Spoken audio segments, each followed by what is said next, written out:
Morning students, welcome to your computer class. So today we are going to continue with our lesson 8, that is conditional control statement. Alright, so let's start our class for today. So before starting our today's class, let us do a quick recap from the previous class. So in the previous class we had gathered knowledge about BASIC, which is a programming language and which was designed by professors John Kameny and Thomas Kurtz in the year 1964, and it was basically designed for training of beginners, okay, in programming. Then we had also gathered knowledge that QBasic language is actually a compiler based high level language that uses Windows environment.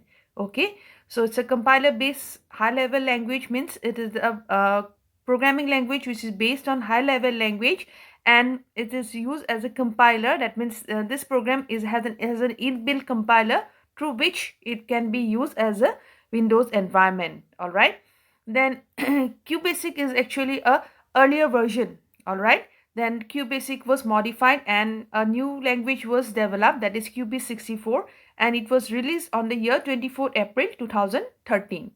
Then we had also gathered knowledge about which we have already learned in class 6, that is about constants, which are the values which won't be changed during the execution of a program.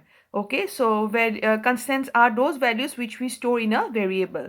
Then constants are of two types. We have that name numeric constant and character constant. Numeric constant will hold numeric values and character constant will hold character values.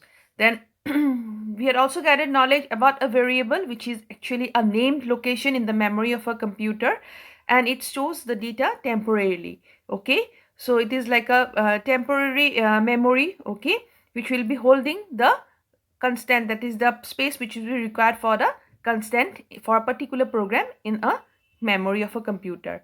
Then a variable is actually has a they have a unique name, okay, a distinguished name from each other, and no two variable can have a same name.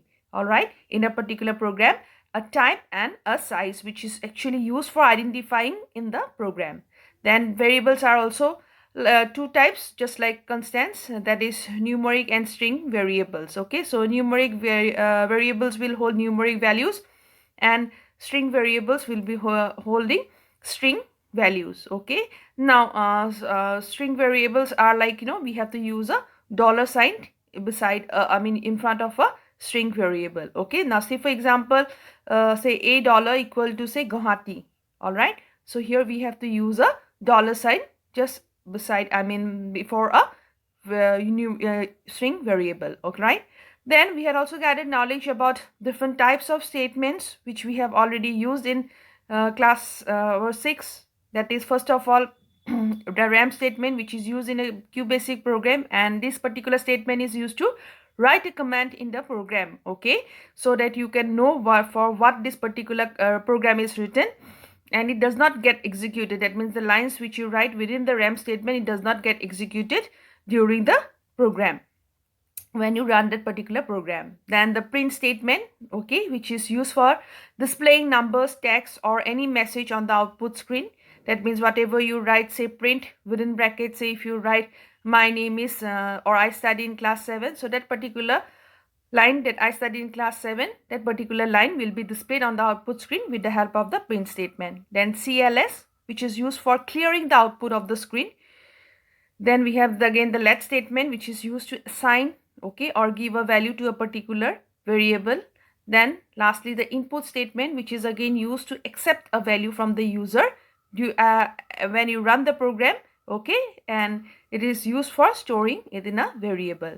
Then lastly we had also gathered knowledge about control statements, okay, which are useful when we have to change the order of the execution. All right, so sometimes what will happen, a user does not want to repeat or skip the execution of certain statements and which are subjected to a given condition, and in such cases the control statements are very much useful. Okay, and we have different types of control statements, okay, in QBasic. That is, we have go to statement, if then else statement, if then statement. So these are different types of control statements which we use in QBasic.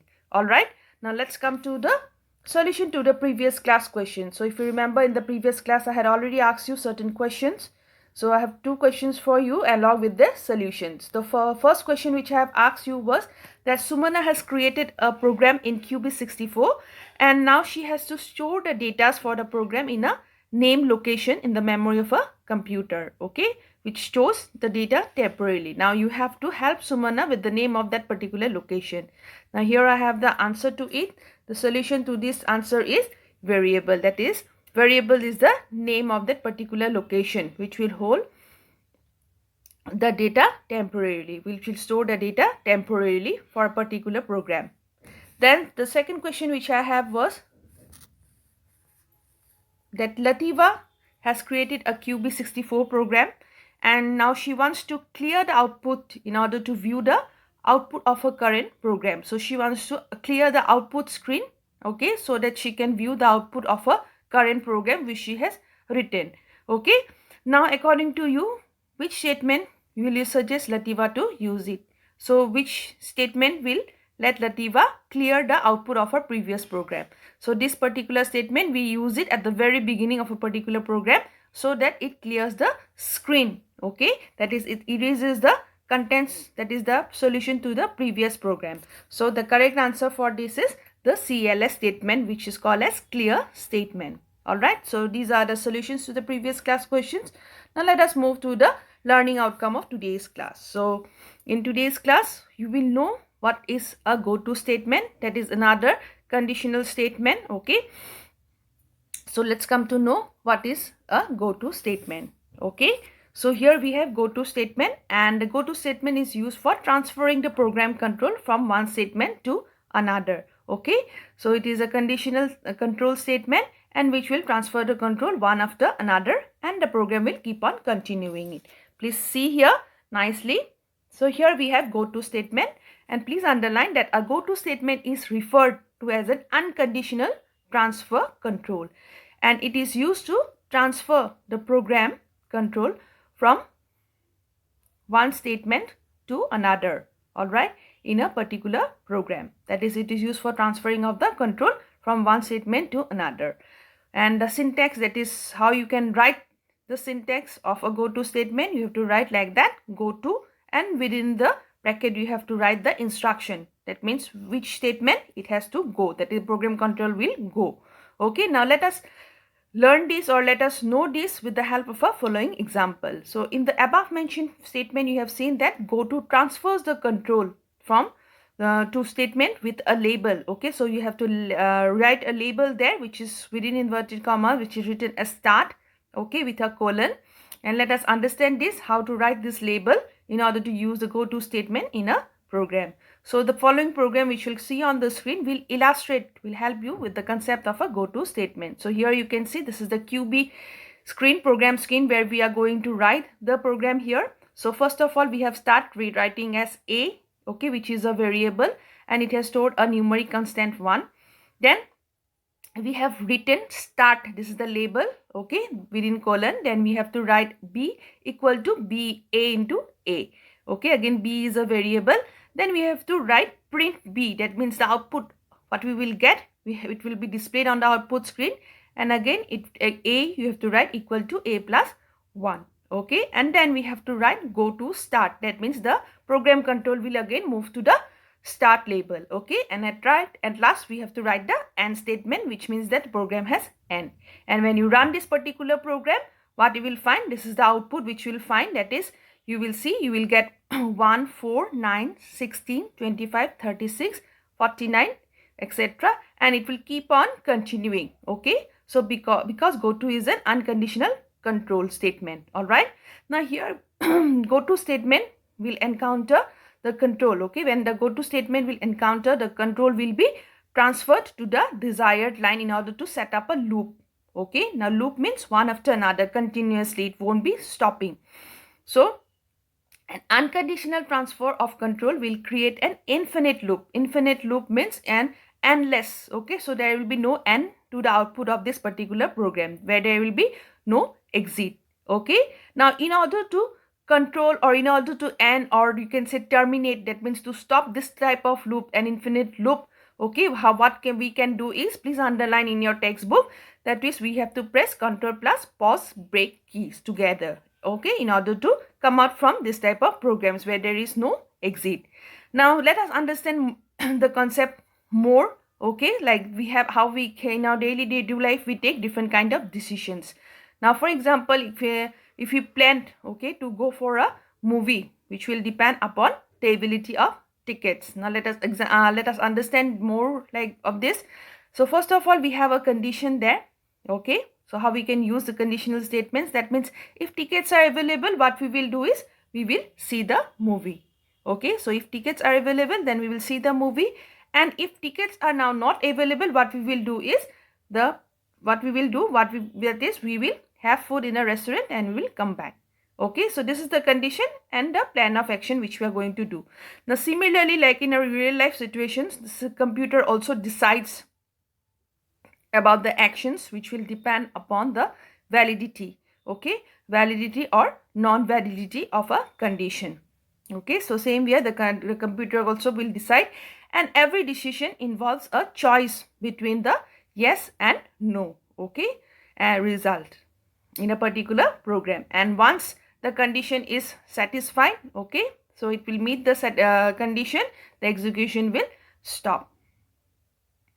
So same way you can see the go to statement can also be used as along with the if then else statement. Just like if ticket is available, we'll see the movie. If it is not available, we'll have food in the restaurant and we'll come out, and which will allow the execution of a program for a specific number of types. So please remember that the go to statement can also be used along with the if then statement, okay, which is our next topic, which we'll cover in our next class, which can be used with the if then statement, and these allows the execution of a program for a specific number of times. So from the condition, from the call out over here, you can, from the flowchart you can see here that start if condition is true, okay, then what it will do, it will go to the next statement and it will execute. Or if the condition is yes, it will execute the statement, and if the condition is no, it will go to the next statement, and lastly it will end.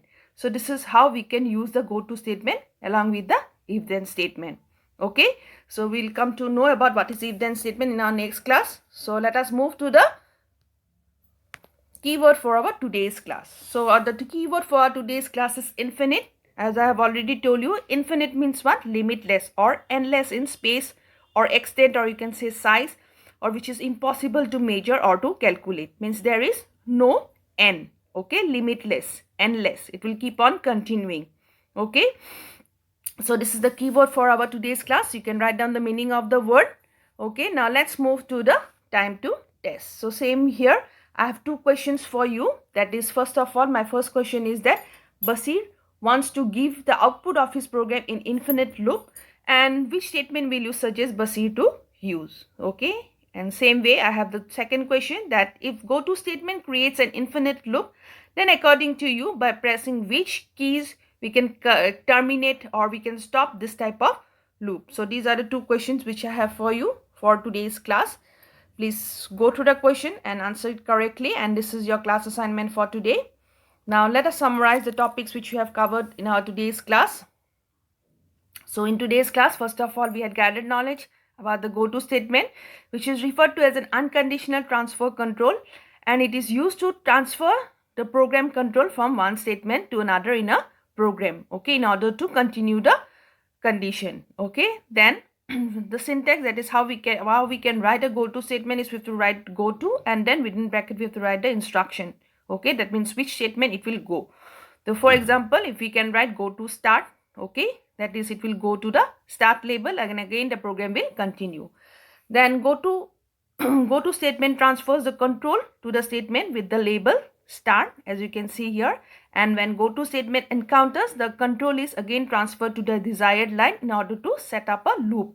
So when the program will come down to the next go to statement, what will do, it will go to the next statement, that is the next line, and accordingly it will continue, it will create a loop. Then we had also gathered knowledge that an unconditional transfer of control will create an infinite loop, and where there is no exit, that means there is no end to that particular program. Then we had also gathered knowledge that an infinite loop is terminated, that means we can stop such kind of loop by pressing Ctrl plus pause break keys, okay. So these are the different topics which we have covered today. Thank you everyone. Please go to the video once again, and then I have shared the home assignment for you, okay, as well as the class assignment in Google Classroom. Kindly check. Go to the video once again. All right. Keep learning. Thank you. Have a nice day.